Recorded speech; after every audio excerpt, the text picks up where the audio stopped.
Hello there. Today let's talk about something we've all experienced: impulsive buying. It's that irresistible urge to purchase something on a whim, a habit that we may have regardless of age, financial status, or lifestyle. It's fascinating, it's universal, and it can certainly throw a wrench in our best-laid financial plans. But before we delve into the intriguing world of impulsive buying, remember to hit that subscribe button and join our community. And now, let's start. So what exactly is impulsive buying? You've probably experienced it, even if you didn't realize it at the time. Impulsive buying or impulse purchasing is an unplanned decision to buy a product or service.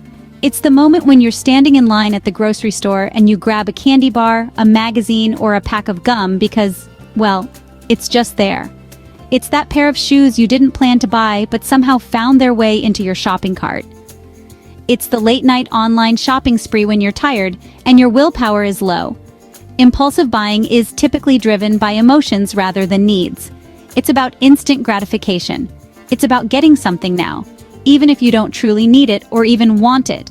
It's about that rush of pleasure, that feeling of reward that comes from making a purchase. It's a way of treating yourself, of cheering yourself up, of alleviating boredom or stress. But here's the thing about impulsive buying. It's not really about the item you're buying.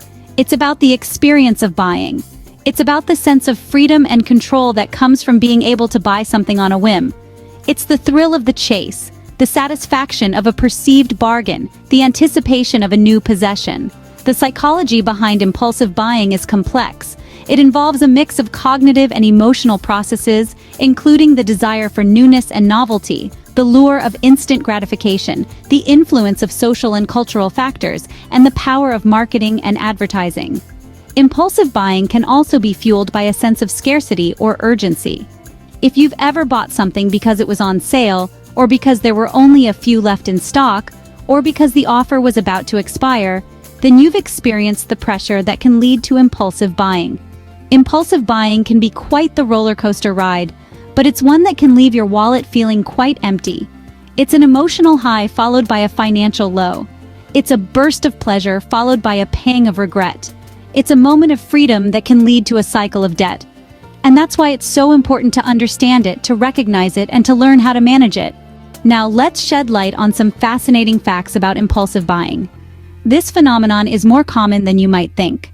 According to a study, a whopping 84% of people have admitted to making impulsive purchases. That's nearly 9 out of 10 people who've bought something on a whim. Here's another interesting tidbit. Impulsive buys aren't just confined to brick-and-mortar stores. With the rise of online shopping, e-commerce platforms have become hotspots for impulsive buying. In fact, more than half of all online purchases are made impulsively. The ease of clicking add to cart and the thrill of scoring a deal can lead many of us to buy items we don't necessarily need. Now, you might think impulsive buying is a youthful trait, right? Not quite. Research shows that impulsive buying occurs across all age groups.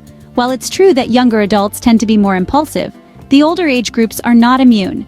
Many people continue to make impulsive purchases well into their golden years. We also need to talk about the emotional aspect. Impulsive buying is often linked with mood and feelings. It's no secret that retail therapy is a thing. Many people buy impulsively to boost their mood or to cope with negative emotions. However, this temporary high often gives way to buyer's remorse. Yes, a considerable number of impulsive buyers report feeling regret after their purchases. Interestingly, impulsive buying isn't just about small, insignificant items. People have been known to buy everything from designer clothes to expensive electronics on impulse. It's not uncommon to hear stories of people bringing home a new car or even a house on a whim. Finally, let's talk about frequency. On average, people are more likely to make 3 to 4 impulsive purchases per month. That's almost 1 impulsive buy every week. These facts show how deeply ingrained impulsive buying is in our society. But remember, it's not all doom and gloom. With awareness and a little self-discipline, it's entirely possible to rein in those impulsive buying habits. Stay tuned as we explore why impulsive buying is a problem and how you can overcome it. You might be wondering, why is impulsive buying such a big deal? Well, let's dive into that. First and foremost, impulsive buying can lead to financial instability. Spending money without a plan or budget can quickly drain our savings and even lead to debt. It's like trying to fill a bucket with holes in it. No matter how much you pour in, it's never going to be enough if you're constantly letting it leak out on a whim. Now let's think about the clutter. How many times have you looked around your home and wondered, why did I buy this? Or where did all this stuff come from?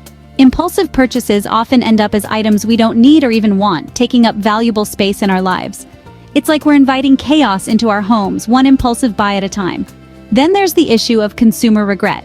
That instant gratification we feel when we make an impulsive purchase can quickly turn into guilt or regret once the initial excitement wears off.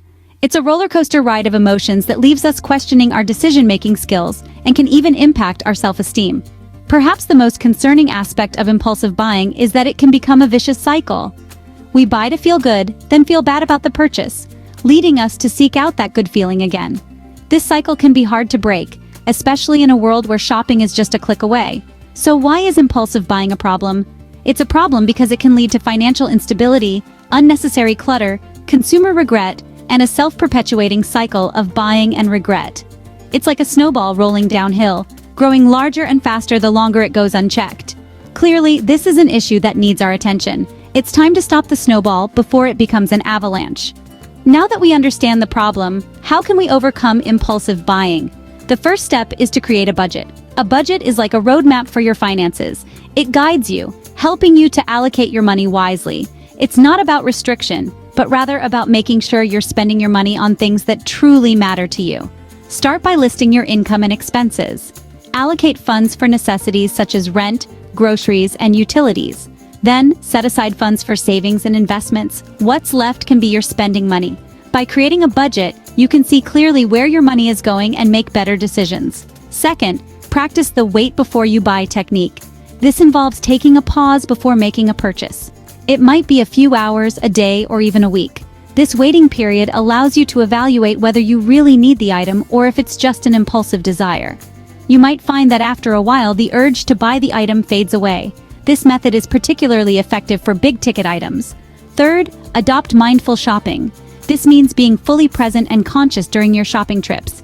Instead of mindlessly tossing items into your cart, take a moment to consider each purchase. Ask yourself questions like, do I really need this?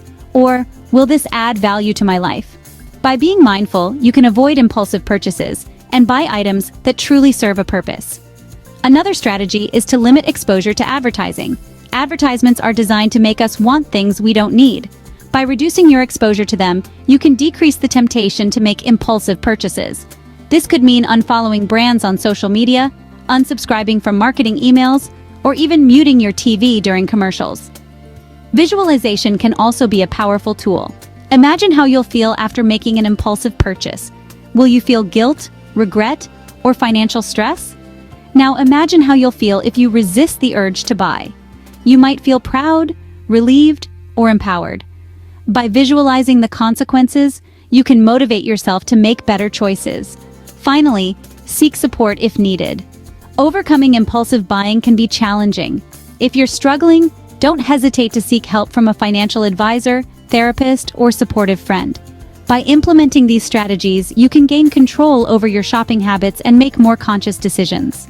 To wrap things up, let's summarize what we've learned in this video.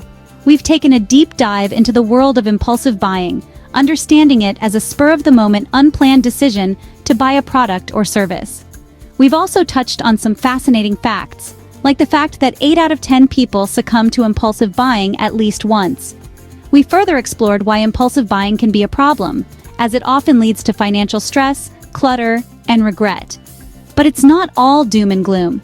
We've also discussed a variety of effective strategies for overcoming impulsive buying, including making a shopping list before heading to the store, waiting for a day before making a big purchase, and practicing mindful spending. Remember, becoming a conscious consumer is a journey, not a destination.